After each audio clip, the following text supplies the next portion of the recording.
Do we have a motion to open the continued public hearing for zoning amendments, MBTA overlay district? So moved. Second. Do we have a second? Any discussion? Roll call vote. Mr. Boissy. Aye. Mr. English. Aye. Mr. Lawrence. Aye. Mr. Maloney. Aye. Mr. Orban. Aye. Mr. Woodhams. Aye. Mike McKnight, aye. 7 in favor, no one opposed. Motion carries. Okay, Rachel, let's see, a couple of things that have been working their way through over the last couple of weeks. One is comments to the bylaw. Maybe Rachel, you can bring us up to speed on anything that's been working outside of us with the evaluation of the sites, and then we can talk about communication,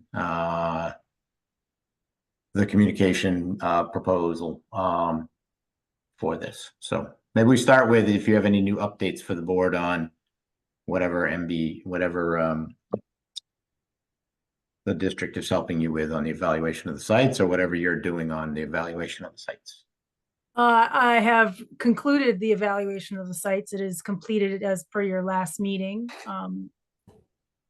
And plans were shared, as well as the Excel spreadsheet for the compliance model, as well as the compliance model guidelines, because it's a very complex spreadsheet.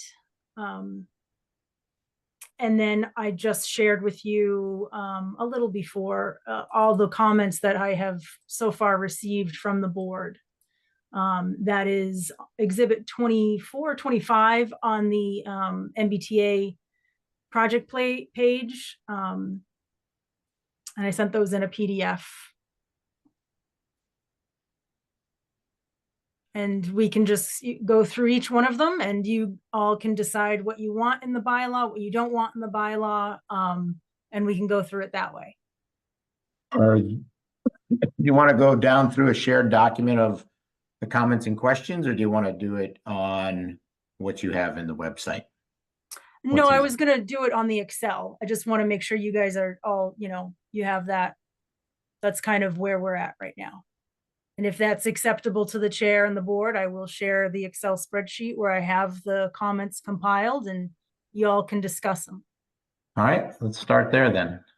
All right, let's do this. Let me just turn off my video for a second, because sometimes my bandwidth is not great when I'm sharing stuff. But I'm still here. Come on. What document are you clicking on on the website? It would probably be, not OneDrive. I think it's if you're in the planning process and prior meetings page, there's a paragraph at the beginning of that page, and it says all documents are listed here. You'll see that the word here is underlined. And if you select that, it'll bring you up to the exhibits folder, which should then open up to a folder container and list all of the exhibits, similar to what we do for your other public hearing projects. Yeah. Sorry, I can't do two things at once. I am going back to looking for getting the That's fine. I'm looking for the here that's either identified in green or underlined, and I don't quickly see it. That's okay. But let me try. Oh, here we go. Let's see. There it is. Okay.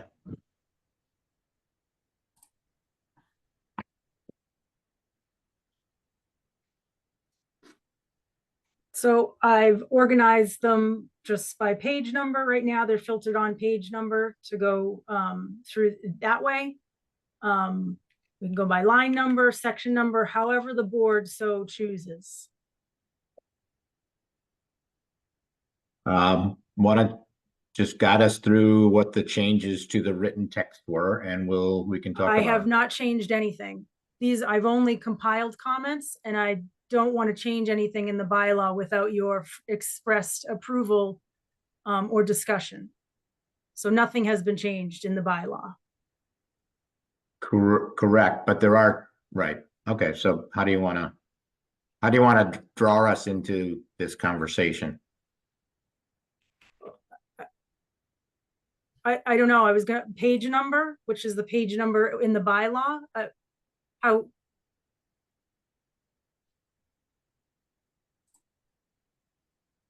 I guess I'm confused. Well, Do you want to just go down the comments, yeah. Mr. Chairman? They're Okay, right there that's in the how I'm drawing comment you in. column. Like, I'm Yeah. sorry. I don't understand when you say drawing in. If you could lead us to the changes that are recommended, and we can talk about them and say keep or dismiss, or Yeah. Are you seeing my Excel spreadsheet or no? yes. Okay, so the first comment is on page 0. There was no real, it was just a general statement that was made. For the larger parcel, possibly require a pool, tennis court, bocce court, large outside activity area, grass and or pavers, lit trails for walking, gardening areas, etc. Require innovation on electrical, water usage, something to make this place unique, special, something we can be proud of.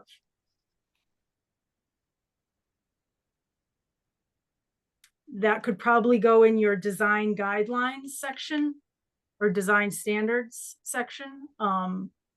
There are a number of items in the design standards. I think they're both not exactly the same size, but I think when probably this comment was, we were thinking of a 35 acre and a 15 acre, or unit, or acre. Sorry. Well, if we say for the larger parcel, oh, okay, so Do we want this for both parcels, or do we want it for what's going to be? since we have 2 large parcels, to Right. me, if we're gonna put this in, there's not much to choose between the 2. Correct. I think this was done when we might have had a 25 acre and a bunch of smaller ones. Right. In which case we would, if we're gonna say larger parcel, we probably need a definition of what constitutes a larger parcel and, that kind of thing. So I would maybe take the larger parcel part out of it as a suggestion. And the possibly part, if we're gonna do it. Yep. Yeah. Mr. Chairman, Yes, sir. just a general question about this first comment. So do we want to be in the business of requiring design elements like bocce courts and swimming pools? Is that, I think that's what it says, but is that what we want to do here, or do we leave some of these decisions to the developers? Rachel, help us out with MBTA communities or livable communities and how those two interplay. So the only thing I would say is that if you're going to include stuff like this, you may want to look at your senior living bylaw and try and sort of mimic the language in that, because you do sort of add, you want site amenities on that. The only thing that you really have to be concerned about when you're looking at the MBTA communities is that you can't require anything so outlandish in these projects that you're not allowing in other projects. That's the only thing. So you just have to look at that, But this isn't allowing, this is requiring, isn't it? Correct. So my question is, do we want to be requiring bocce courts and swimming? Sorry, I'm using the word allowing and requiring as the same thing. I apologize. In your senior living bylaw, you allow for or you require amenities such as, X, Y, and Z. I think I understand what Mr. Maloney's, this reads as if all of the above would be required. Was that the intention of whoever made the comment? Or is this a list of things to choose some from?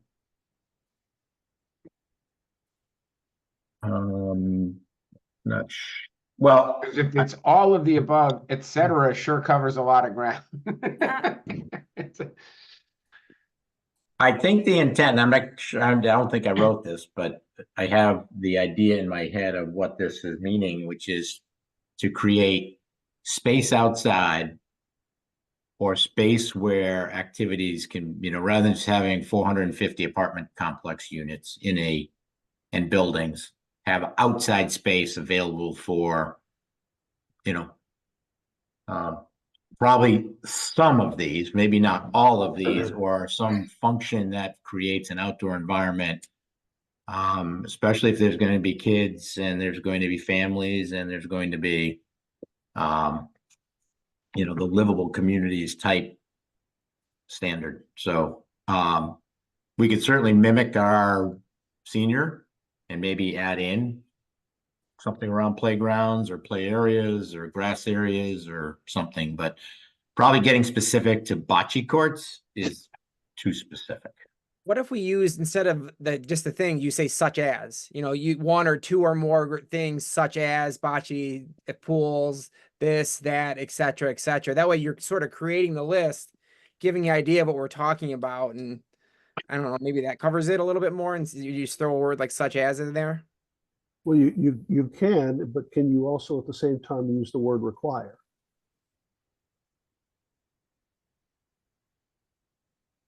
I think you could put require outdoor Recreational opportunities. or amenity whatever. space that would include such things as, maybe is the language.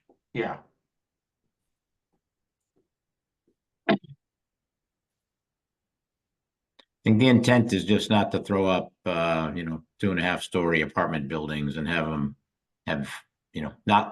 not be designed appropriately for outside activity.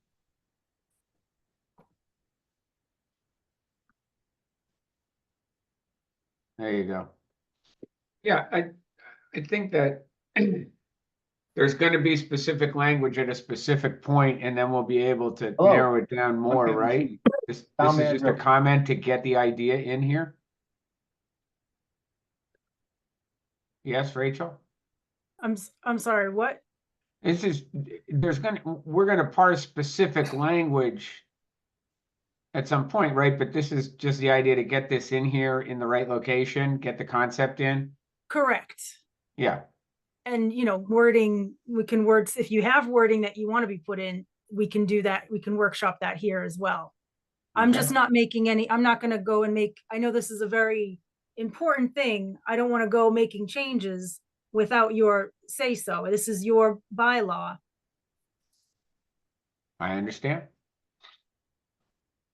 Do we need more than what we've done so far, Mr. Chairman? Or we I don't- move on to the next one? Yeah, I don't think so.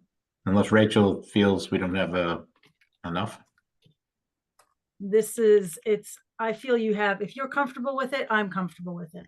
Okay. Next one is under purpose, which is page 1 on the document that I sent, line 4. There was also a note within the purpose section that I included that said the board needs to look at the purpose. Again, it was just included kind of generic from the state. So this comment is, in the purpose section below, I have indicated edits in red that I think are needed since the subject districts do not accomplish what were the initial purpose. C, locating housing within walking distance to public transit and neighborhood. They think that should be neighborhood businesses. They think that should be eliminated to promote general public health, reduce the number of vehicular miles traveled, support economic development, and meet community-based environmental goals, including reducing greenhouse gases and improving air quality. D, preserve open space in a community by locating new housing within or adjacent to existing developed areas and infrastructure. So just remove that whole D. E, support public investment in a public transit and pedestrian and bike-friendly infrastructure. So removing and pedestrian and bike-friendly infrastructure. Because in either location, there are neither of these. This comment was alluding to. Okay, so the state's definition of purpose, and we're adjusting it based on us being an adjacent community that doesn't have part of C, D, and. Yeah, so this was what was included was just a starting point. The state isn't saying you have to have this. You just need a purpose, is all. There's a couple of questions on the purpose, so if you want to take them one by one, or because another comment is, why even have a purpose? Just say it's to meet MBTA law. I was Oh. just going to suggest that. I wasn't sure if that might come across as flippant, but yeah, maybe Mr. that Chairman, is the purpose. that was my Or- suggestion. I don't, and I mean, I don't mean to be flippant. So if it comes across the way, I apologize. I simply think we're writing a whole lot of verbiage here about public transport and open space and miles traveled by car, and yet we're advocating the building of 750 units, which is not going to do any of those things. I mean, I think really, if we're honest with ourselves, the purpose of this bylaw is to comply in as least disruptive way as possible. I'm good with the truth. I Mhm. like that. I like that comment a lot, to be honest. Simple. Yeah. Simple is Yeah, better. purposes, yeah, the top part about, allow multifamily housing as a right in accordance with the zoning of as a right multifamily housing to accomplish the following purposes. To put the town in compliance with the state's vision of expanding multifamily housing, something Well, like two that. boxes Just- down, there's some language someone proposed. Or 4 boxes down, whatever, box 10. 10E. The purpose of the multifamily overlay district is to comply with Mass General Laws, Chapter 40A, Section 3A, commonly known as the MBTA Communities Act, with as little disruption, with a plan that is as little disruptive to the town of Wrentham as possible. Yeah, that. Yeah, I mean, if you again, I could be wrong, Mr. Chairman, and I'll go along with the majority in this. But if you want to get this through town meeting, I think it's better to be honest and simply say we are here with a plan because we are forced to comply with the law. Okay, that's why we have the plan. Now, you might love the plan, and town meeting might say we embrace it, we love it, we want it, and you might get 90% in favor. Fine, then it becomes the law. But I just think that's why we're here. All of this other stuff we can do anyway without the state telling us to do it. Yeah, I'm fine with it. I'm in agreement with Mr. Maloney on that. Absolutely. I like it. Let's do it. Unless there's other comments from any other board member. I think it makes sense. I think the language would confuse people about what the purpose is and why the Because locations were it almost chosen. sounds like we're trying to encourage the building of housing and almost like it, right. I was and- just gonna say that. and that it's something that we have to make sure that people understand that this is not something the town is being compelled to build or to provide or do anything of that nature. That all we have to do is to allow it to be done in Couple under the corners criteria of it. the state. I think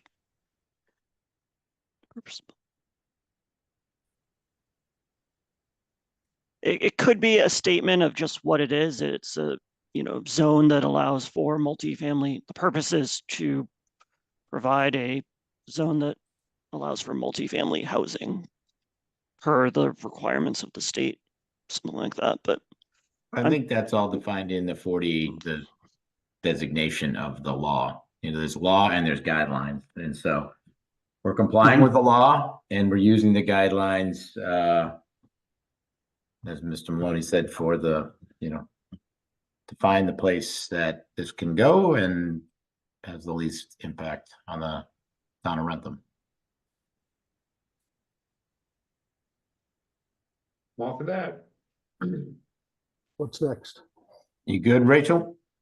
Are you all good? If you've got what Mr. Maloney said, that's great. If not, This is what we're using. I just said use this purpose. Is that Correct. Yeah, okay? I think that's All what right. we said. All right, and that's what I wrote down. Yep. So I will put Thanks, that Rachel. in there.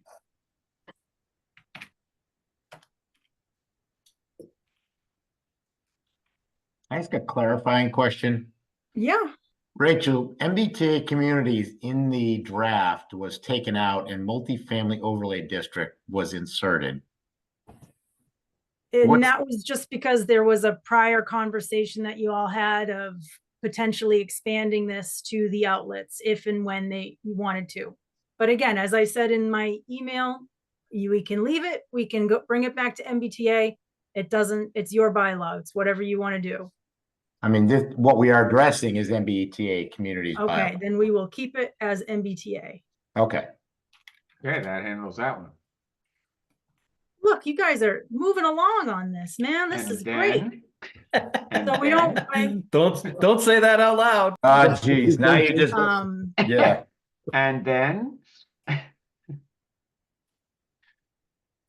Okay, this is a density play at 15 units per acre, not a multifamily, isn't it?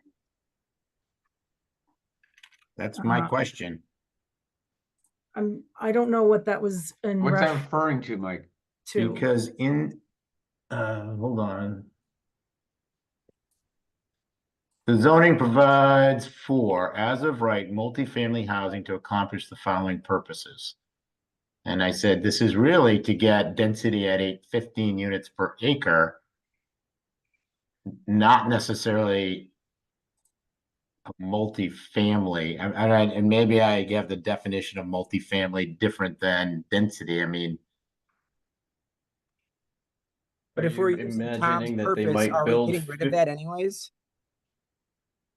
sorry, go ahead, one. So if we're using Mr. Maloney's purpose, I'm sorry, are we getting rid of that portion anyways? I mean, technically, this is putting an overlay in to create density. Now, you could call the build is multifamily. But maybe the definition of what multifamily actually is this apartments? Is this 1 bedroom, 2 bedroom? Is this condos? Is this, I guess maybe that's where I was trying to go is, We could put that in definitions. right. In purpose. What is it we're going to allow? I mean, can we limit this to ownership versus rentals? Spreadsheet is gonna No. take forever. You can't, the board can never dictate ownership. Okay. Are you imagining, Mike, that somebody might go in and try to build 15 tiny houses? I don't know. per It was acre? just it was Because if it's not a multifamily unit, I don't know how else you get 15 units per acre unless you're building, 15 300 square foot tiny houses. There are some people who think that multifamily stops at 6 units and it becomes commercial or something like that. And maybe that's a different definition that's got you tripped up, Mike. So when I read, here's the paragraph. Support vibrant neighborhoods by encouraging an appropriate mix of intensity and use to support an active public space that requires equal access to housing. I'm not sure we're providing equal access to housing, number one. Jobs. I don't think there's any commercial in this, so I don't think we're providing jobs necessarily. Gathering spaces, recreational opportunities, goods and services. So that whole paragraph B that this came from, to me, is stating something that this is not. That's why we wanted to keep it simple on the purpose. And if that's taken out when we take out the purpose, great, then I don't have a question. If that's in some place that we need to take out, and I think it is under purpose. So if that's gone, then I don't have an issue anymore. The first one, this is a density play at 15 units an acre, not a multifamily, isn't it? And that was in response, your comment to the first paragraph. The purpose of the MBTA community's multifamily overlay district is to allow multifamily housing as of right in accordance with section 3A of the Zoning Act, Massachusetts General Law, Chapter 40A. This zoning provides for, as of right, multifamily housing to accomplish the following purposes. We're going to remove also that whole section is gone. Yeah, and is now but then- replaced with A, B, C, D, E below that is now gone, correct? Correct. Okay, then I'm good. You can take my comment out.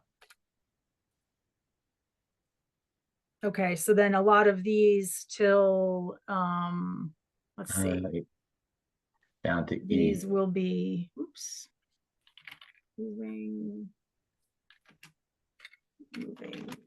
Anything that's in the, yeah. 23.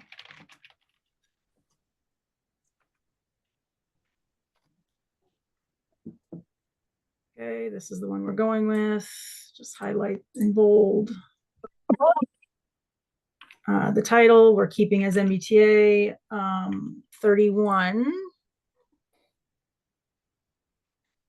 It was an Yeah. overlay district with a land area of approximately, and I don't know, you had 85.8. Yep, and that was the original one. And so when we sent this out, we didn't have the final Okay, areas from that. And so right now I'll update it to be what, is actually there, which when you look at it, it's more than 50 acres, but when you take out the excluded land on the East Street parcel, it's about 52 acres in total. so maybe we do a gross and a net. And then Correct, that- yes, okay. yeah, okay. Yep, I'm good with that. Okay, is everybody else good with that? Okay. Definitions elsewhere in the bylaw. Yes. There are other definitions in this bylaw that might be different than other sections of the bylaw. So it depends which one you want to use. Undeveloped land within a parcel boundary. We do have this in other bylaws where if you want it to be different, if this is going to be a bylaw all on itself, similar to the village zone, as well as your Route 1 district and your signs as well. All those have different definitions for some of the same uses that are in the main section. So it just depends on how you all want to do this.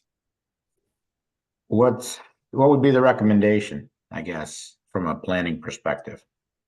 I always like to have the same throughout. It just makes sense. And that way you don't have to, put more. So if you've already got mixed use defined somewhere else, might as well use that one. Yep. That seems easier and maybe better, more concise. Unless there's a definition in this that we don't have in the general definitions that we need to add, so. Or are there any definitions in the state's guidelines that are maybe differ from our own? That'd be my only concern, that we obviously, if we're doing this act, we need to be compliant with what the state defines things as. That'd be the only thing I would look at. Otherwise, I think it makes the last thing we want to do is create something that could arguably be vague when you look at one part versus the other.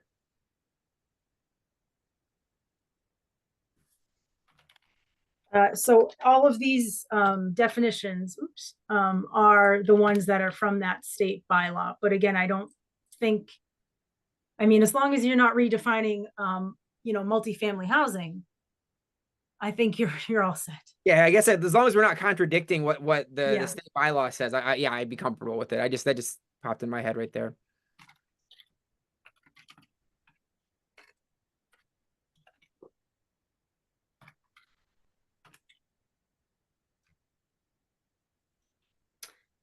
Okay, and then in this one, it was adding 10% to the affordable definition. Affordable, there is an affordable section within this bylaw that does call for 10% affordable.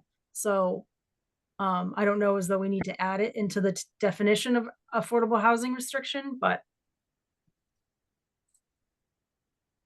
I'll let the board decide. As far as I'm concerned, if it's there, it's good. If it's not, we should add it. So what do you mean? If it exists as a requirement in the bylaw somewhere, I don't need it here. Okay, yes. And the bylaw states that it's, 10% affordable per the state guidelines on what constitutes affordable. As long as there's some, Yes. Mm, some reference We to that, can't- then yeah. I'm sorry, Chuck. We can't go to 11% without calling down all this other stuff, right? correct. Can we 10% go is to what's allowed. 10.9? I'm sorry? Can we go to 10.9? That's over 10. So Over no, 10, okay. yeah, and you can, so long as you provide evidence that you need to have that, which is, Yep. you know, a fiscal impact or something or other, a fiscal analysis or whatever. Okay. That ship sailed. Yes. I agree, as long as it's listed somewhere that this will have 10%, so we don't lose ground on our, Yeah, so on page 9, section 390.22.7, affordability requirements, applicability. This requirement applies to all residential and mixed-use developments with 10 or more dwelling units, whether new construction, substantial rehabilitation, expansion, reconstruction, or residential conversion. No project may be divided or phased to avoid the requirements of this section. Mandatory provision of affordable housing. In applicable projects, not fewer than 10% of housing units constructed shall be affordable housing units, AHU. To calculate the number of AHUs required within a development project, a fractional unit shall be rounded down to the next whole number. The AHUs shall be available to households earning income up to 80% of the AMI and shall be subject to an affordable housing restriction approved by town council and HLC and recorded at the Registry of Deeds, Norfolk County Registry of Deeds, prior to obtaining a building permit. That is what's in the draft bylaw now. Works for me. Sounds Okay? good to me.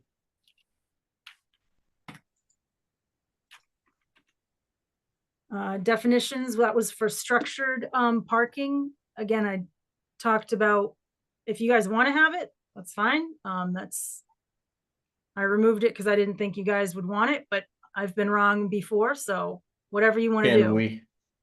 Can we, um,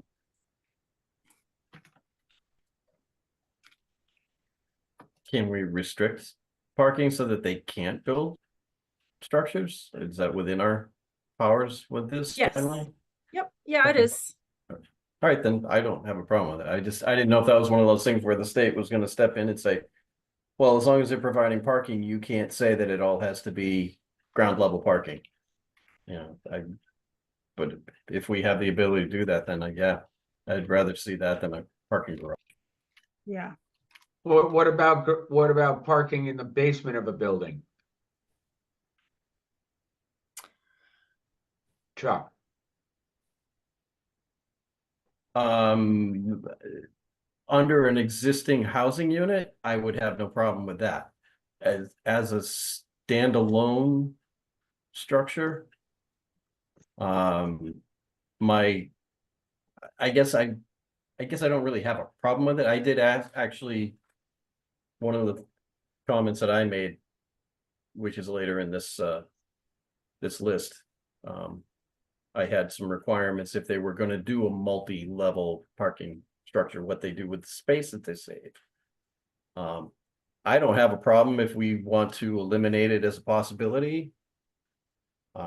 That's really the will of the board. But as far as what you're saying, Jim, I think if it's under something that's already being built to accommodate the housing, I'm not opposed to having the parking underneath it because that's less impervious space, surface. I'm just saying, is that structured parking? And if it is, and we eliminate the option, you're taking away something they might want to do. I do think though, if you're under a Could we building, qualify that the only parking structures would have to be done in concert with the housing units themselves or something like that, so that I they're mean, not if building? you say standalone parking, that means you can't have a garage, right? Or a detached garage, right? And if you say structured parking, that's almost any building you'd build to supply parking. So We might wanna I'm be- just wondering what our words mean if we put them in that, you know, if we say you can't do that, I'm wondering what it actually, some developer's gonna come along and say, if we can't build any parking, how can we do any, you know what I mean? How can we comply with your, Well, definition of structured could be a structure or under, and I'd be cautious with under only in that will increase the density of what they can do on sites, because if they don't have to build ground parking and they go under a building, they can put in more units on the same site. Well, I Wow. I attempt to address that in one of my comments that we'll get to later, Mr. Chairman. So, I feel that about exchanging the space that would be required for ground level parking.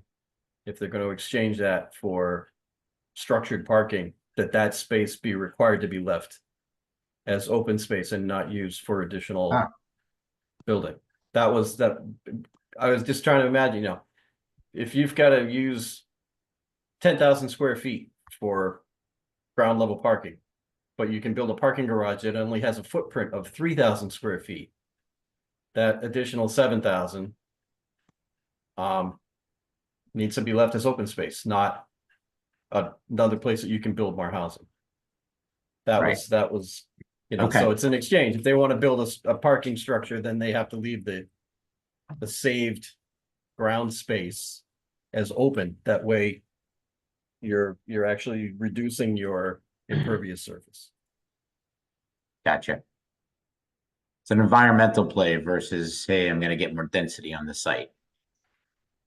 Right. Like, yeah, if they want to build a structure to save, you know, to minimize the footprint, then the space that they're saving needs to be left as open space, passive recreation, whatever you want to do, not another place where we can say, oh, look, we could put another building here, we could put another 20 units or whatever.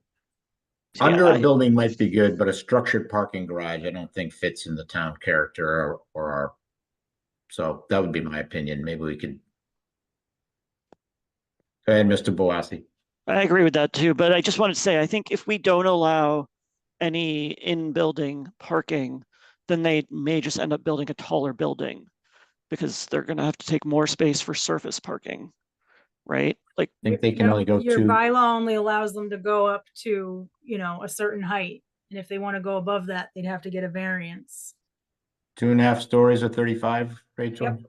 but I thought we couldn't set up the bylaw to restrict the density. So You can put a height restriction on it, though. we can have a height restriction, but then we can't, let's say, require a certain amount of parking so that you can actually hit that density, right? That's why we're using our underlining. Yeah, you're only, right now, you're saying that there's 2 parking spaces per, Mhm. you know, whatever, I think however many square feet, I think is how it's written right now. So that's not, and that's what's put into that compliance model. It's not whether or not it's structured or in a basement or anything like that. And that's all we're going off of right now, is putting these things into a compliance model spreadsheet. And right now Okay. with the 2 parking per unit, it works out. Okay, got it. So, okay, I agree that under could be okay, but not separated. Okay, thank you. So, any others? No, so did we agree not to do structured parking, which would be concrete, structured parking, multi-level, I guess is one thing. And then the second is, would we allow parking on the ground level of a building? And they bring the building, I don't think they could do that anyways based on height restrictions, so I don't think it's even feasible. no, they'd have to dig down a deeper pit and put parking in underneath. And then add the structure over that to hold the rest of the building. So right now, the definition for parking structure that was crossed out in this bylaw is a structure in which vehicle parking is accommodated on multiple stories at a vehicle parking area that is underneath all or part of any story of a structure, or a vehicle parking area that is not underneath the structure, but is entirely covered and has a parking surface at least 8 feet below grade. Structured parking does not include surface parking or carports, including solar carports. So we're striking the whole thing, and that would take care of this. If we strike the whole thing, we don't have to worry about that. That would be my vote. Keep that out. If it makes it less complicated, then yes. My only thought is, like I said, if you could word it in such a way that under a building that's got 15 units in it, let's say, you can put 10 parking spaces. Now you've got 10 parking spaces that are not ground level, so it's saving the footprint. Could you require them to set that saved area aside as open space? I don't know if I'm making myself clear, or if that's just gonna make it more complicated. I have no problem with just saying no structured parking at all, even underneath a dwelling unit. What we're talking about is not providing a definition of structured parking. That's what we're removing, is the definition. Correct. And not allowing it. No, we're not allowing it, we're just not defining it. We may not be not allowing it in other places, but this is just the definitions, right, Rachel? Correct. That's where we're at right now. Yeah, so this redlined item line, and what I'm looking at, line 103 to 107, is just a definition that we're talking about not having a definition at all for. So do we exclude it, Rachel, in our bylaw? Currently, I just have it as a strikeout. Because No, the That's what I question is, do we reference it further on down? we do in this one, and it was just something that was missed, so we can get rid of it here as well. Okay.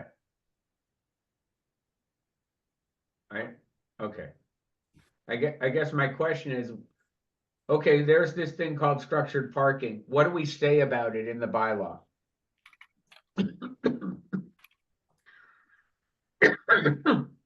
It's allowed, it's not allowed? I think if we're gonna say that it's ultimately not allowed, even if we go that way, shouldn't we define it so they know what it is that's Yes. not allowed? That's what I'm talking about. Bless you. No, my water went down the wrong way, sorry. Rachel, your thoughts on that? I can go either way. There's really no, I don't think there's any location in here where we say uses that aren't allowed, or prohibited. If you don't define it, it seems to me to be easier. I guess my point is, But, Norman's the attorney, so. if we don't reference it anywhere else, I don't see why we need to define it here and we can take it out. But if we talk about either being able to or not being able to do it further down in the bylaw, we should certainly have a definition of it here.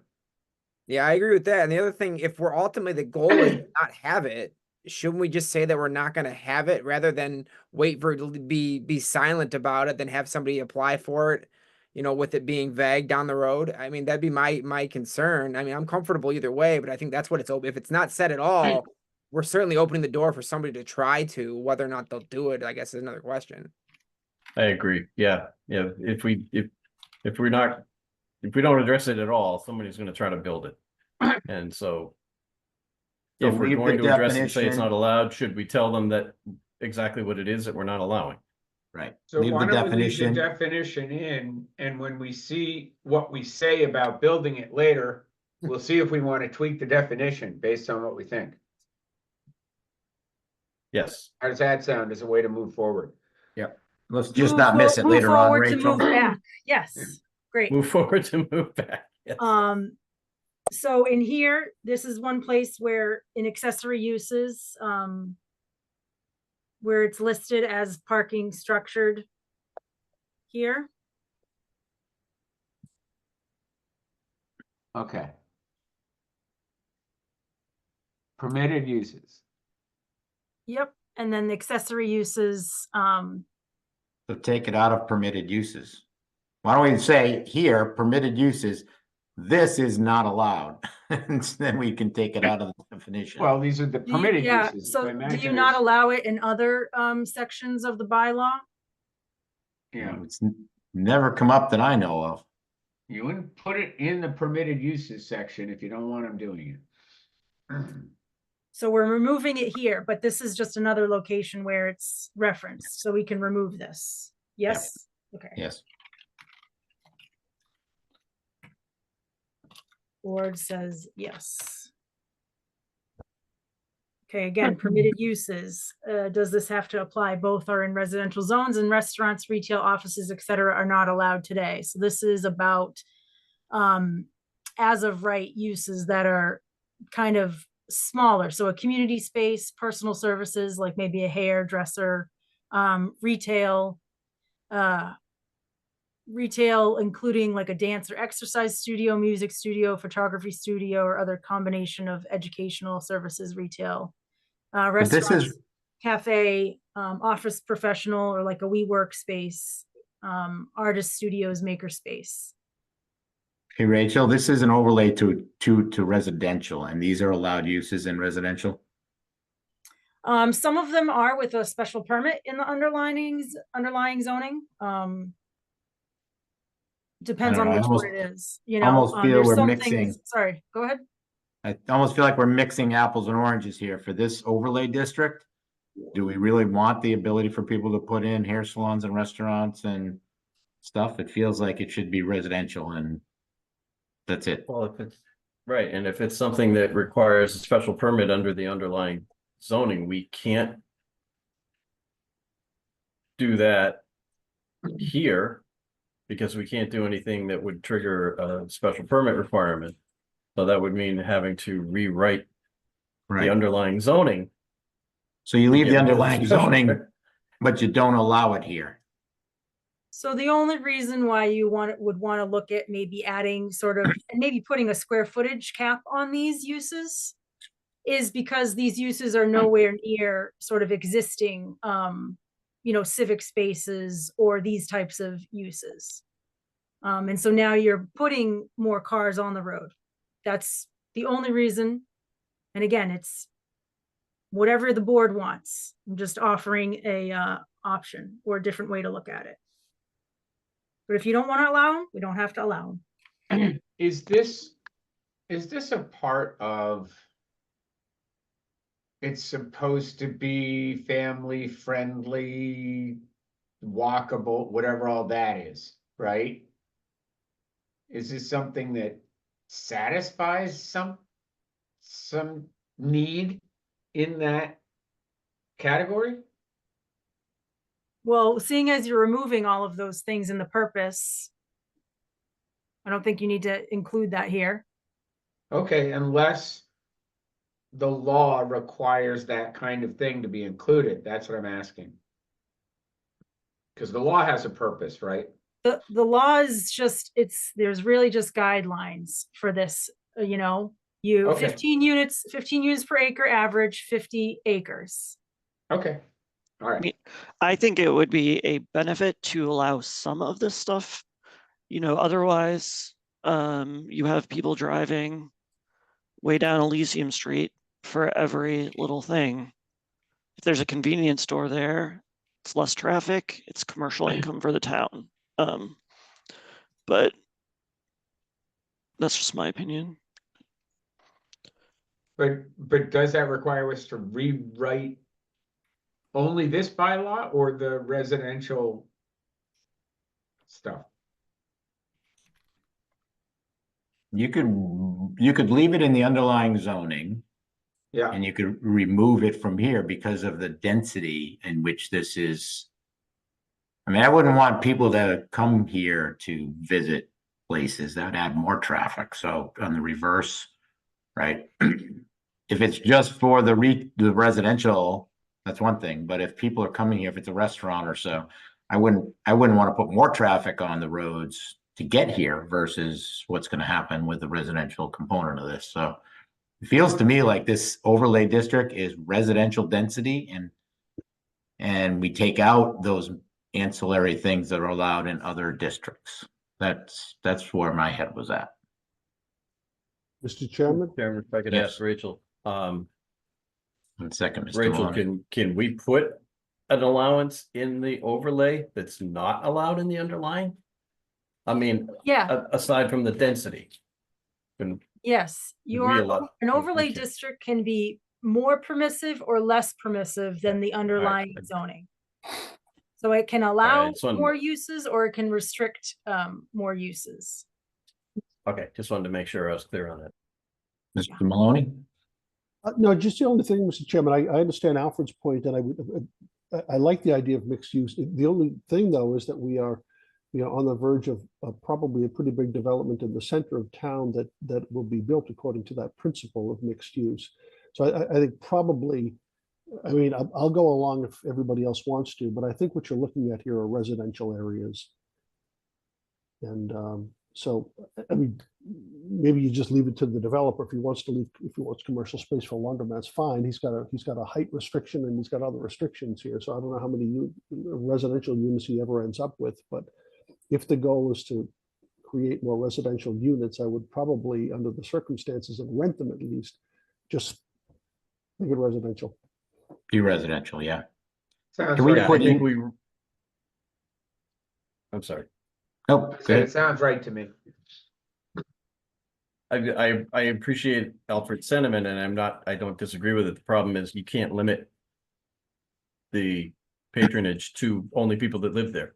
So if you open up a business, it would be nice if it was just something that the locals use, but there's no way that you can restrict it from bringing traffic in from outside. So I think we're better off leaving whatever is allowed in the underlying zoning and nothing more. So as long as, yeah, as long as we're allowing what's allowed in the underlying zoning and not restricting it more than is already allowed. Well, you're allowing restaurants then. You're allowing Okay. everything that's in that underlying district in this residential overlay district, which It Are- could just be a are restaurants cafe. allowed in residential? It doesn't have to be restaurant or other eating establishment. It could just be cafe, or it could just be, could be any one of these things or none of these things. could we, is there any way we But can? this is limiting it just to the ground floor as well. We can't do special permits, but for some of these things, how would we do it if we said, hey, some of these might make sense if a developer brings it forward and we'd have the ability to consider it. But I don't know how to do that without a special permit review. It's no, so I would, number one, put a square footage restriction on it. So that way it's not going to be above and beyond what, normal, like a single restaurant on a lot or a single retail on a lot.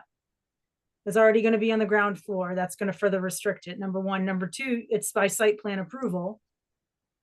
And again, you can sort of allow for less restrictive because you're only allowing them to go X amount of square feet, which would only trigger, 5,000 square feet might be your number, or it might be 2,500 square feet for each of these. I don't know. Mr. Lawrence, you were going to say something? I mean,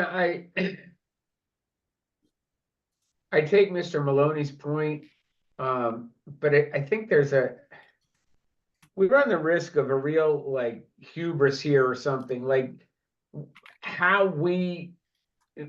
for us to think we know how it's going to impact things if they put a cafe in there, and how many more people are going to drive up the road to go to the cafe versus how many fewer people are going to drive down the road because they can go to the cafe. I mean, I don't know that we can really make decisions based on our back of the envelope thinking about how that might work. I think that's kind of for developers and people to decide how to serve it.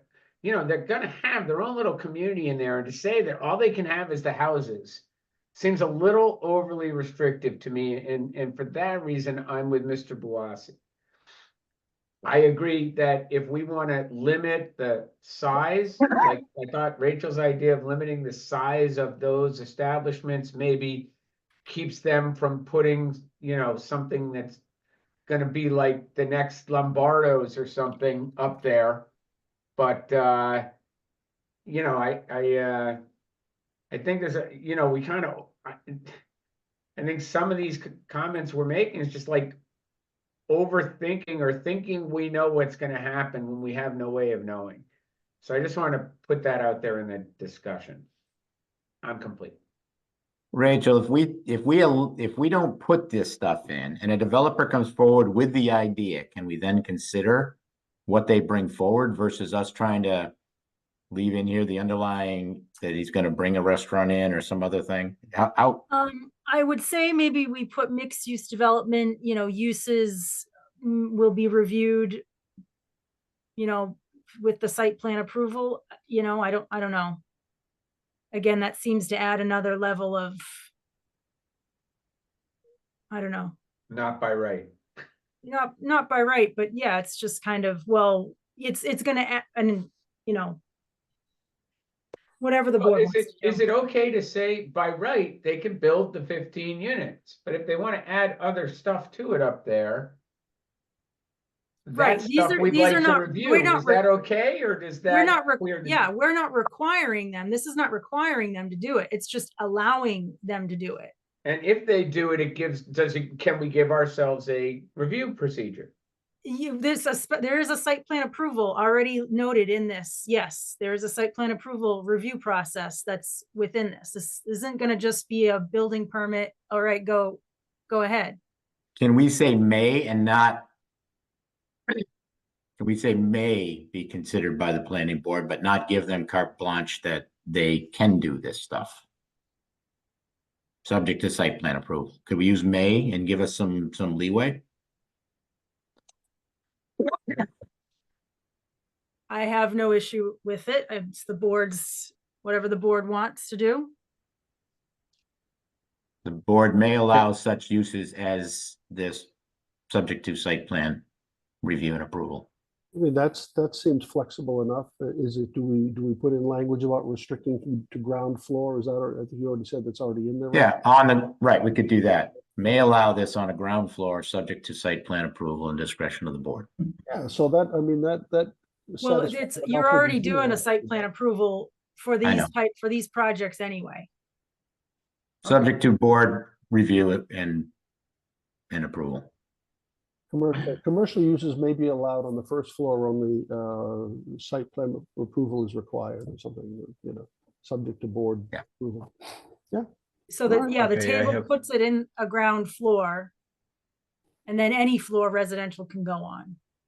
That's also a required component. Yeah, so do we split those up and say, you know, as of right for the residential use and then may, so it's clear? I don't know if we have to do as of right for the residential uses. I assume we might have to. So do we have to split that up in a way? Just makes it clear that residential is going to be treated one way, commercial mixed use a different way.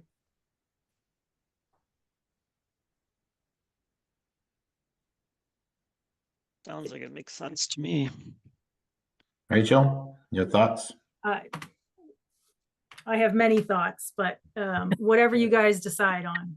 Well, you got to help us. You have to help guide us. We are, but the question I'm is, trying, but it's very, we're getting into a lot of weeds that I don't think we need to get into, but Okay, we're getting into them. So if that's what you want, that's, the I'm just question here on for the the table ride. is, do we have to split these and allow the residential as of right and the ancillary uses to be considered, may be considered by the board? well, we if have- you note in this section, this is 390.22.4 permitted uses. You'll note A1 is multifamily housing, is already noted as Okay. a permitted use. The second, A2, is mixed use. Okay, Okay, and then So in mixed ground use- floors, you can put this stuff in. mixed use may be required, may be allowed by the planning board, subject to review and approval. Okay. Okay. Can I throw another wrench into the to the works while we're Please. thinking? I'm thinking of, you know, it's that whole unintended consequences. So if we allow mixed uses on the first floors of these buildings, do they then say, well, we need to be able to put more buildings in to accommodate for the housing units that are now being used as commercial instead? They don't have to put these in though. You're not mandating that they put these in. Right. It's just an Okay, allowed use. so- If they want to, they can do it. So if they choose to use some of the space for these commercial uses, are they trading the commercial use for residential? Like I said, I No. just don't want it to be one of these things where they decide to put the commercial uses in on these buildings and they say, well, look, because we have the commercial uses on these buildings, we're now short 15 units that we would be able to use, that we'd be able to build for housing. So now we want to put that on the same parcel. But it's our discretion as to whether they can put those in. So if that's the case, we say no. Okay. Yeah, I and think it's right. the other thing is they can build 15 units an acre, but that doesn't mean that we have to, like, if they choose to build something else, we have to let them build the 15 units an acre as well. That's my question. Thank you. It's like, as long as Okay. they can get 15 units an acre on the parcel, if they choose to do other things with the land, we don't have to, it's like, we don't have to add more overlay districts so they can get those however many 100 units, right? Okay, that was my concern, is that they're gonna say, okay, well, we're gonna put these 10,000 square feet of commercial in these various units.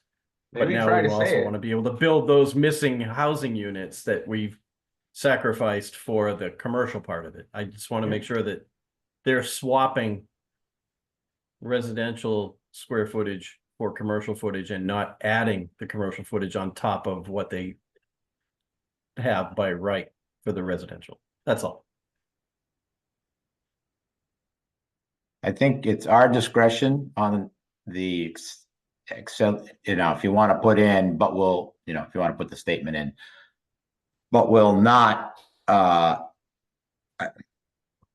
guess it does get too confusing if you actually do that, but it's our discretion of whether we allow them to put that stuff in, so. May but shall not be obliged. There you go.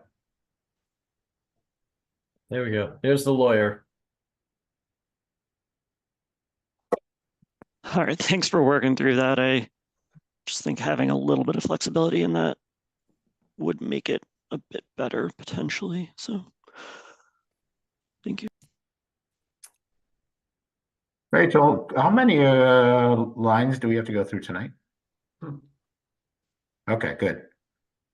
I thought there might be Well, I 100. mean, we've only gotten through 17, Let's keep going.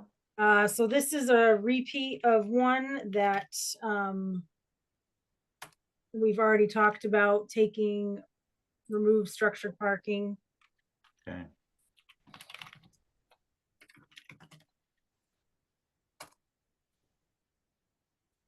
We've got dimensional standards now going to 22.5.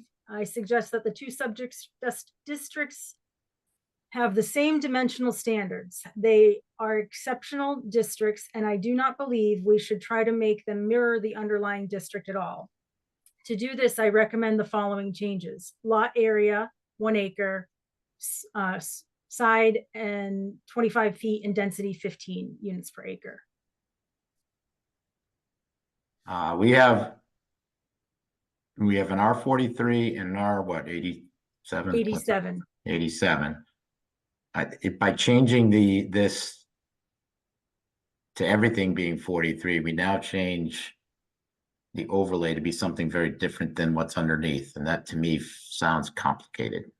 Well, I mean, first of all, somebody's not going to come in and just develop 2 acres of this overlay district. They're going to develop all 20 some odd acres of it. And so you're still only allowing 15 units per acre, regardless of what the underlying quote unquote, parcel size is, because somebody's only ever going to develop that overlay. They're not going to do piecemeal. Correct. But to change the setbacks or the lot size or the zone, I know lot size doesn't matter, but like front yard setback is 40 in an 87. And it's 40 in a 43. So, and then side yard is 30 and then 43 is a 25. So that's the only one that's different, Yeah, is side yard setback. 2.5 stories high, 35 feet, 25% lot coverage. Frontage is different, but frontage really doesn't matter. so do you want to change the side yard setback to 25 or 30? I don't know that makes a difference. And the issue of not leaving it per the underlying, Just why have two separate dimensional standards when they're essentially going to be developed in the same way? And well, make them both 30. I don't know. Any thoughts? Take the bigger one.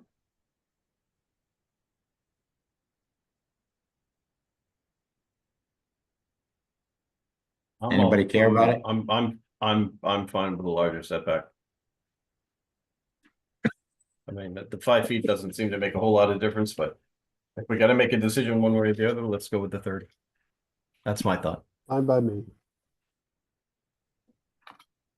Okay.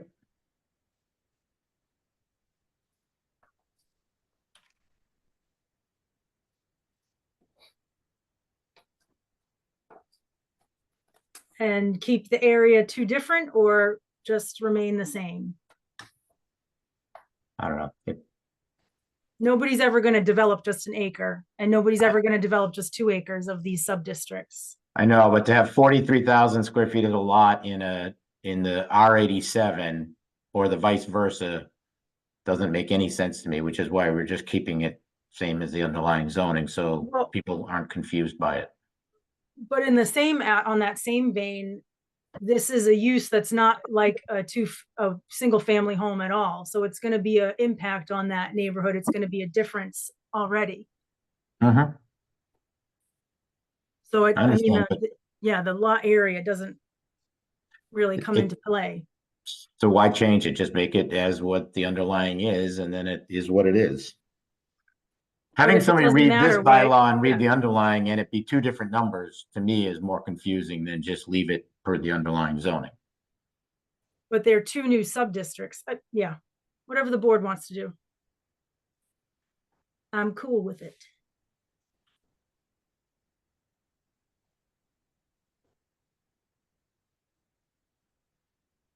Just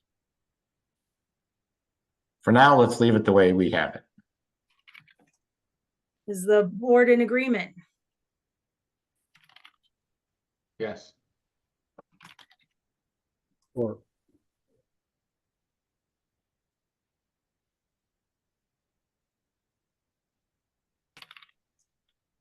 The board says yes. So what's the Okay.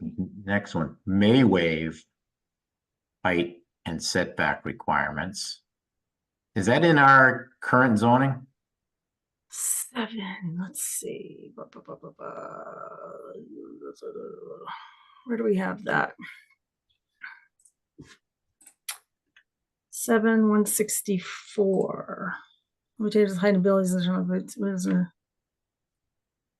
use for business more than 25 square feet. They have. So that's in relation to renewable energy installations. So Oh, only if they're putting some sort of renewable energy is when you can waive them. And I don't know, I'm going to tell you the truth, the rest of the bylaw isn't as progressive. So I'm without spending, right now going through it, I'm going to say you probably don't have this in here. But within your other zoning districts, you have a building height, but then you also have a additional height to allow for, sort of HVAC units and things like that. So that could fall under this here. But again, if of earlier comment was, suggest innovative technology, electrical water usage, if that falls under one of these things and it has to go on the roof. So in this instance, it's noting under that same section, exceptions, renewable energy installations. The site plan review authority may waive the height and setbacks in section 390.22.4 or dimensional standards to accommodate the installation of solar voltaic, oh, I can never say that, solar thermal, living, and other eco roofs, energy storage, and air source heat pump equipment. Such installations shall not create a significant detriment to abutters in terms of noise or shadow, and must be appropriately integrated into the architecture of the building and the layout of the site. The installations shall not provide additional habitable space within the development, which is, that's kind of similar to other language within your bylaw. Okay. So it's So- like being able to go above the height for mechanicals in any other place. I don't have a problem with it. No, it's Correct. fine, fine. But it's only for those things. It's Those not things, for correct. anything else. Yep. Yep. I have no issue with it. So what's, everybody good with that? What's the question on reducing lot coverage reduction from 75 to 25? Lot coverage in the R43 and R87 is 25%.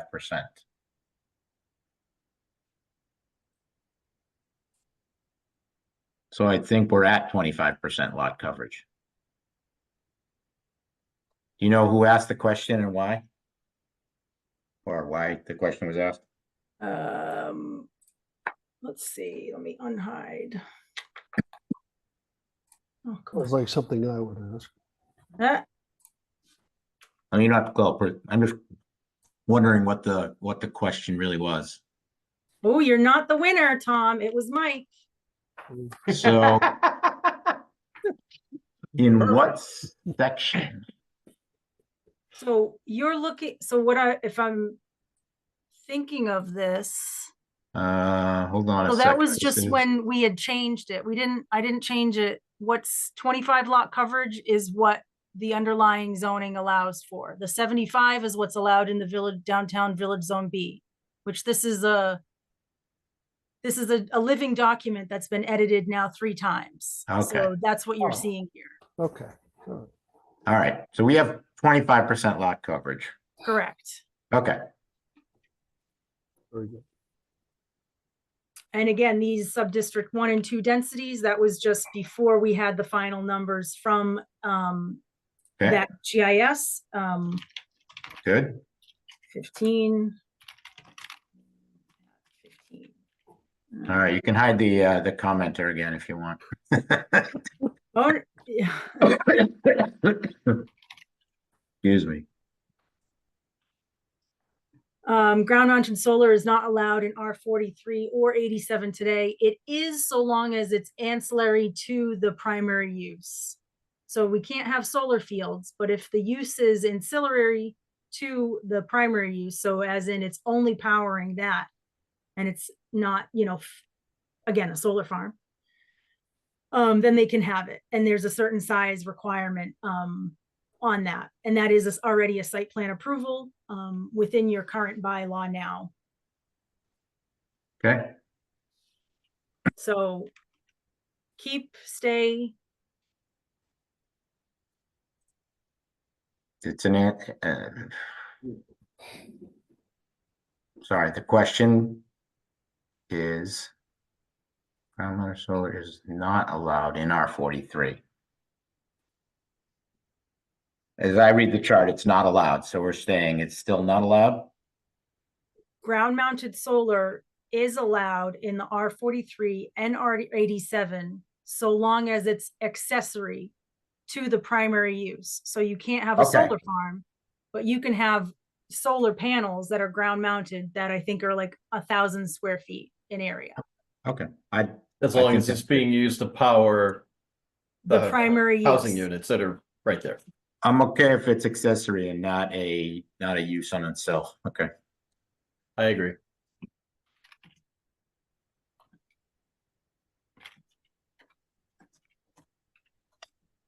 Okay, Rachel, bring us home. We only have a few more, don't we?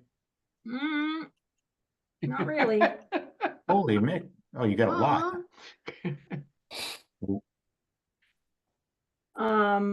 Let's see. We do have two other public hearings tonight, so I guess we'd have to ask the question. How long will it take us to get through this?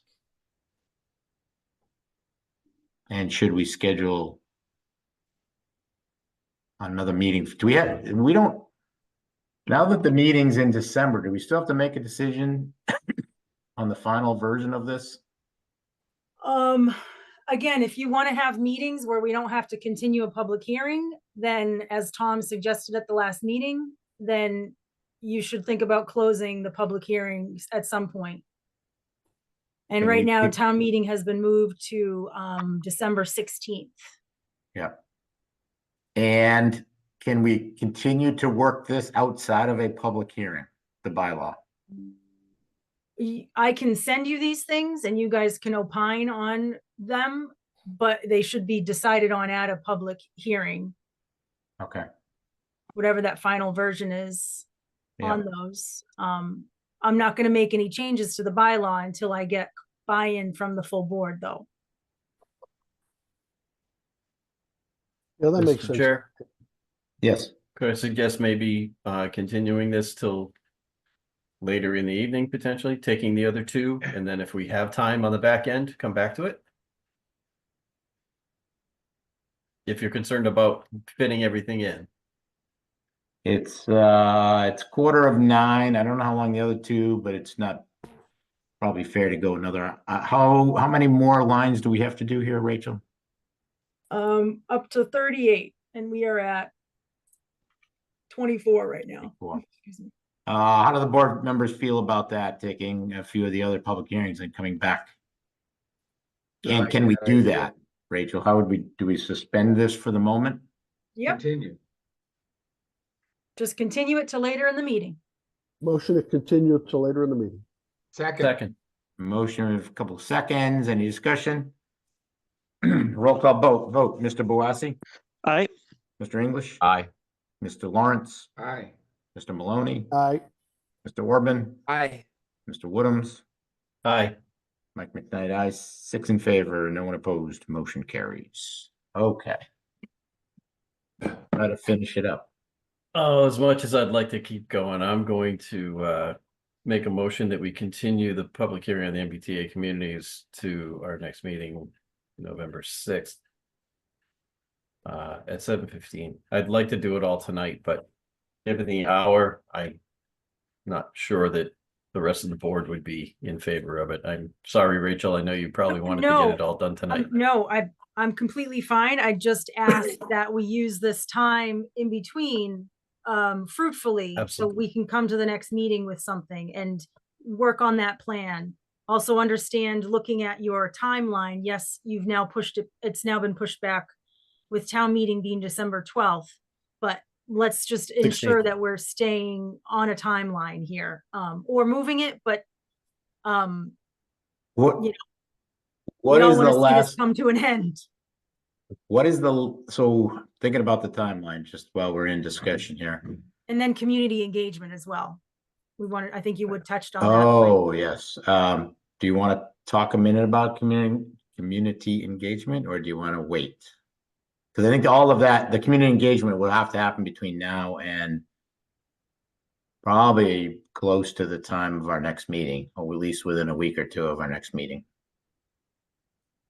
Yeah, I mean, you sent me an email. I don't really know as though there's anything for me to talk about on Yeah. that. If you want to go over what you had as a strategy in that email. I wasn't included Yeah. in the discussions. Mr. Woodhams, would you mind just a 2-minute update on the community No, engagement? absolutely. Okay. Absolutely. If you'd like, I can withdraw my motion for the time being. Why don't we do that? And Okay, I withdraw my motion. so I've had some conversations in town. I've talked to Kevin Sweet. I've talked to a couple of Board of Selectmen. We had originally at the last meeting said we would not do any interviews, but there was discussion about maybe doing with the help of Jerry McGovern, I think he was on the last planning board, maybe having him facilitate and help set up community engagement meeting. In the conversations that we've had with the members of town hall, including Kevin and some board of selectmen, there's a thought that we should put together, maybe not do an in-person meeting, but put together an educational session, which might be documents that we've already gotten, we've got published, maybe a video of a perspective from the town, the planning board, from the board of selectmen, from the town manager. Get the information out there, but not necessarily get into a situation where in a public forum and there's varying opinions on what this should be and how we should have run our program and how we came to our decision. And so the thought is, let's put a unified educational information out there, and potentially a Q&A within that pool of people through Cable 8 with a video that can be shared with people, not a live event.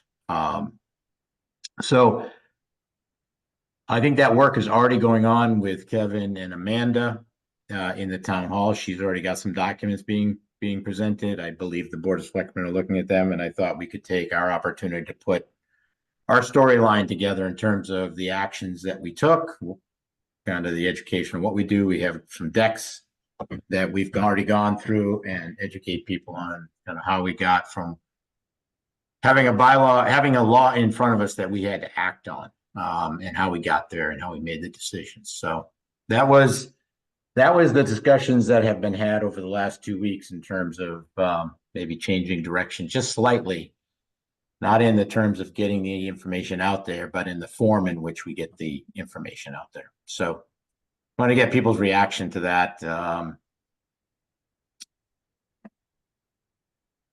So I'll open up for that comment, questions. Yep. I did share that with Mr. Lawrence and Mr. Woodham being on the subcommittee sometime this week, I think. I can't remember. Because it's relatively new information. So, and I know, Chuck, you and I haven't had a chance to speak, but I did see an email from Jim. So If I may, I would just say, one unified message going out to the places that seem most appropriate, seems like the most efficient and practical way to handle it. And also just kind of minimizes any kind of noise. So I like the idea of what you're talking about. okay. Anybody else have an opinion on it? And I will read. Let me just read to you. Communication should come from the town directly via planning board subcommittee, town administration team, and/or the select board. Possibly having some kind of pre-recorded Zoom voter education video. Having said video with myself or the subcommittee from the planning board. Possibly Kevin Sweet. I don't know who Mike King is. Mike King. Who is Mike King? Finance, right? The Finance director director. and interim town manager. Fine, okay. Mike King, et cetera, to put the facts from the town's perspective. What I did learn the other day, and Rachel, you shared it with me, but I also got that information, is that the town has requested from the state an financial impact of this analysis, financial impact analysis of MBTA communities on our town. Yeah, To have that information. Yeah, I forwarded that email to all of the board members. And then to post the video to the towns on our individual social media handles, as well as sending to Cable 8, posting on Wrentham Votes, and all other pertinent sites. Help to keep the message focused, Chris, educate more people an in-person meeting and with people who might have varying agendas in that in-person meeting. I believe this is aligned with our discussion at the planning board meeting. So that was the outline of how to get the message out there and why not to do an in-person meeting. In-person meeting, I think would have been beneficial. I'm just thinking back to when we did the town center, the town village zoning. I thought those sessions were very helpful in us crafting what we crafted. But we had a much longer timeline there. We don't have the time to do it at this point, unfortunately. If we had started this, if we'd been able to start this 3-4 months ago and had some public forums, it would have worked better, but it just it didn't work out that way. So I agree. A presentation of, planning board's process and how we get to where we were, what we were charged with and how we get to where we were. And then the select board can add whatever they want to add to it. And then just put that out there and get it to as many outlets as we can. Social media, regular media, cable 8, whatever. Mike, do you think it would be helpful? You think there's any reason for the subcommittee maybe to have a meeting, talk about? Yeah, it probably would. I think it's I think I can draft like how we got here and why, and then we've got the deck that we've already. So there's probably a 1-pager from our perspective that we could summarize and have the deck as a piece of it, because the deck kind of gets us from a point to a point, but doesn't explain, what our thinking was necessarily and what our charge was. So yes, I think that'd be helpful. Okay. And we could do that.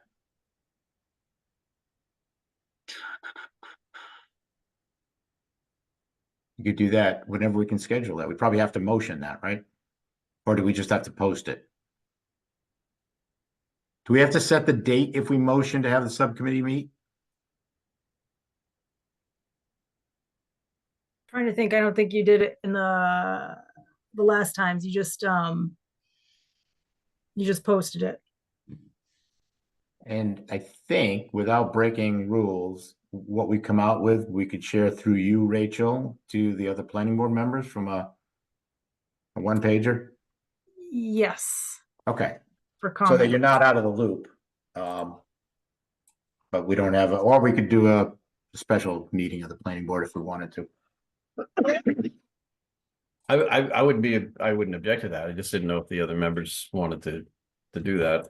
I'm prepared I'm happy to meet with whoever wants to meet if it helps us get to where we need to be.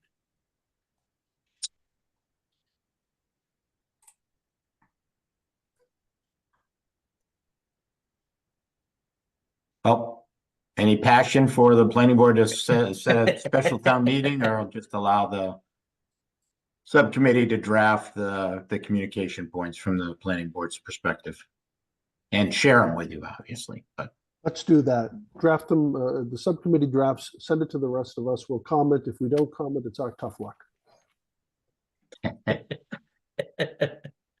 I think the subcommittee's been doing a good job with everything, and so that'll be fine with me. I would join another meeting if people want to, but I'm fine with that. Willing to roll the dice one more time on the subcommittee, huh? Yeah. Okay. Might be easier schedule All right, wise to schedule 3 Yeah. people as opposed to 7. So you think we need to take a motion and a vote on having the subcommittee meet to draft the communications from the planning board?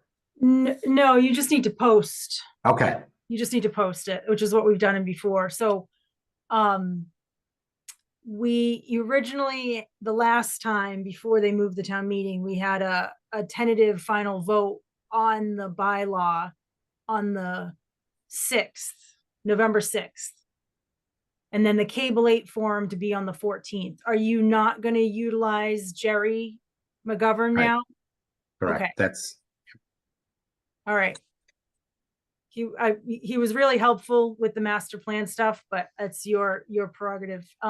So then the warrant opens on November 12th and the warrant closes on November 26th. So your meetings are 11/6 and then, oh my God, I knew I had this up. Hold 20th? on. the 20th, yeah. And then the 20th. I may not be able to attend the 20th. I'll have to let you know. So do you still want to hold on to the 6th to have a final vote on the bylaw? And in that, do you give me sort of authority to move to strongly recommend some people to move off from that date? We do, I think, have a new public hearing for that date, but anything that I can strongly recommend people to move off so that way you have kind of a lighter load on that agenda night so you can get through those items. Yeah, I like that. Okay. What we might be I able would to, agree with that. We got to get this thing behind us, and the clock Uh-huh. now is virtually Yes, strangled. yes, we do. And Agreed. well, what we could also propose as a subcommittee is maybe to go through the rest of the items. And maybe there's some Yep. easy ones to tick off. And if there's some ones that we think people are, have passion about, we can bring those to the 6th, but try to get some of that other stuff worked through. Yep.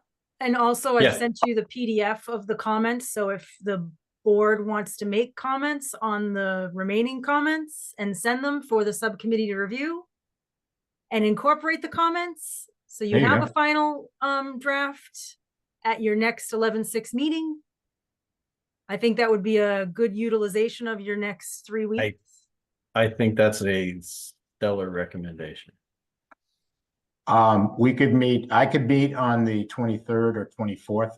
I'll be in the car on the 22nd, Tuesday, but Wednesday, the 23rd, Thursday, the 24th, does that work for you, Jim? I and can Chuck? do either one. So next Wednesday or next Thursday. Yeah, maybe we try to get it done next week and that gives us time I to, could, I can do Dur- either one of those. Okay, during the I will day make or at myself night? available. I I'm was looking at you, thinking Chuck, because evening. you're the working man. Well, Jim still works too, but Well, I mean, it would be easier for me to do it at night, but if You have- daytime is when it FYI, has you to have a happen, FYI, you have a CPC meeting on 10/23, so you can't do it at night. Or on the Um, calendar right now, on the land use calendar, I see you've got a CPC meeting. I thought that was. I'm not sure about that. Let's check on Okay, that. I'll confirm with Heather tomorrow. I could do it during the day, It's- anytime at Thursday after 2:00, anytime. Also, if you wanted to try to move it to the late day. I could probably take some time out during the day. Like schmooze my boss nicely. As long as we got enough people to cover for the tremendous amount of work that I do. No, he's pretty easygoing guy. As far as if I've got something that I really need to do. So I mean, if it works better to do it during the day, that's Well- fine. Just let me know when you want to do it. so I'm available Thursday, the 24th at 5:30 or 6. Jim, what about you? I think I can be ready. I can be available, with a little notice, I can definitely, get it freed up. And Rachel, can you work? The 24th, I have a class, so I can't be there. I Wait mean, a we minute, could do you're it talking about the 24th of October? Yeah. 24th of Yes. October. No, I'm out Or of we- town. Or we I'm could go out to of Monday. town that Tuesday to Sunday. How about Monday night? Monday, the 21st is town meeting. No, which Monday are you talking about? October really? I'm talking about I'm still in October. 21st. October 21st is town meeting. October 21st, I will do if that's the only time. But that's town meeting. That's town meeting, so you can't meet. Okay, Because you can meet.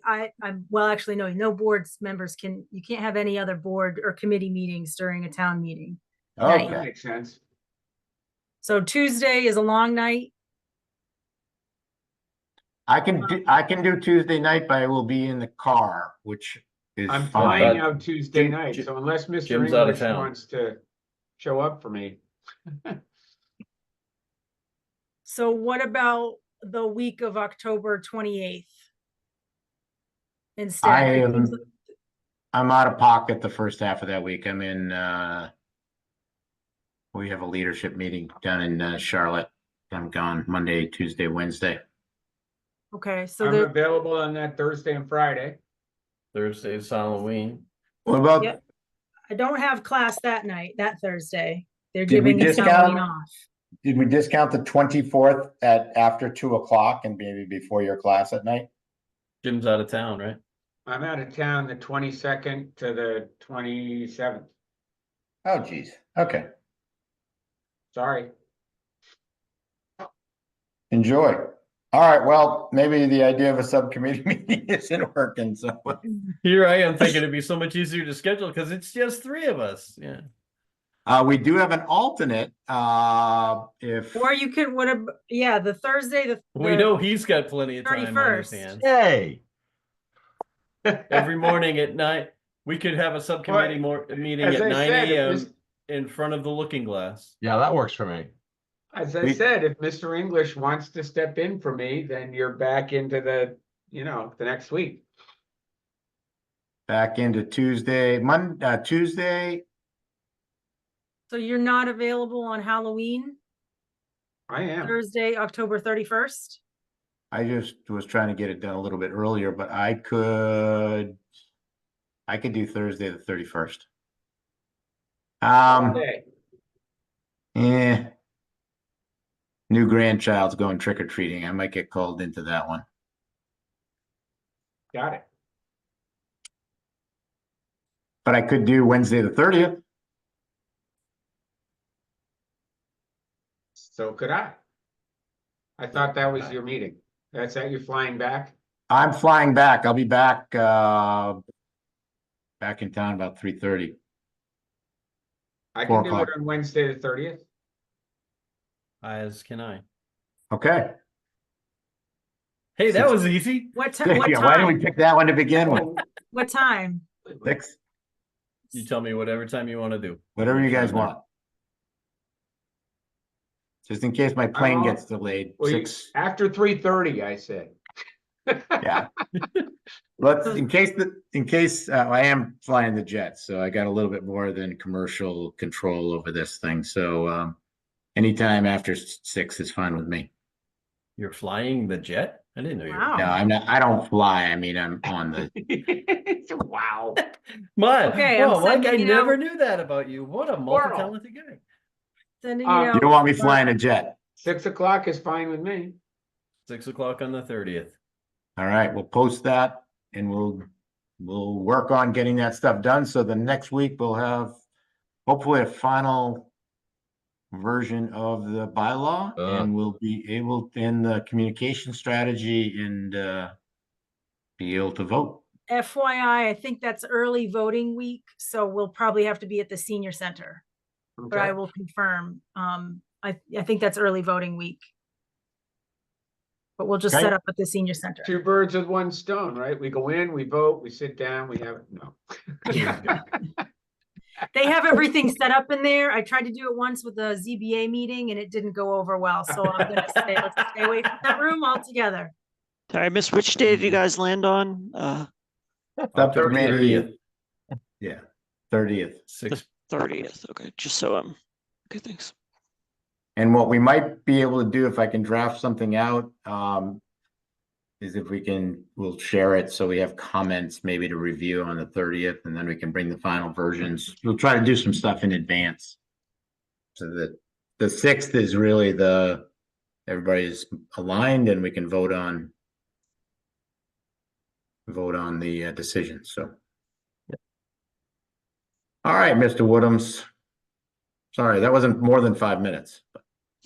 That's quite all right. It was important stuff. Well, of course, we probably could have gotten through the rest of the stuff in the time it took us to do that, but make a motion to continue the public hearing on the MBTA communities zoning to our next meeting, November 6th at 7:15. Second. We have a motion, we have a second, any discussion? May I make a friendly amendment to also close the planning board meeting for this evening as part of that motion? Can we do that? You're just Sure. continuing unless you want to close the public hearing altogether. no. Oh, sorry. Adjourn, to adjourn, He sorry. wants, okay, I would take it as a friendly amendment that this will also be the adjournment of this evening's meeting. And who seconded, did they? Would you second the friendly amendment? You do, Tom says yes. Yep. okay. Any other discussion? Roll call vote, Mr. Boissy, Aye. Mr. English, Aye. Mr. Lawrence, Aye. Mr. Maloney, I, Mr. Orban, Aye. Mr. Woodhams. Aye. Mike McKnight, aye. 7 in favor, no one opposed, motion carries. Have a good few weeks. Bye, everyone. Thanks, everybody. Thank you all. Bye.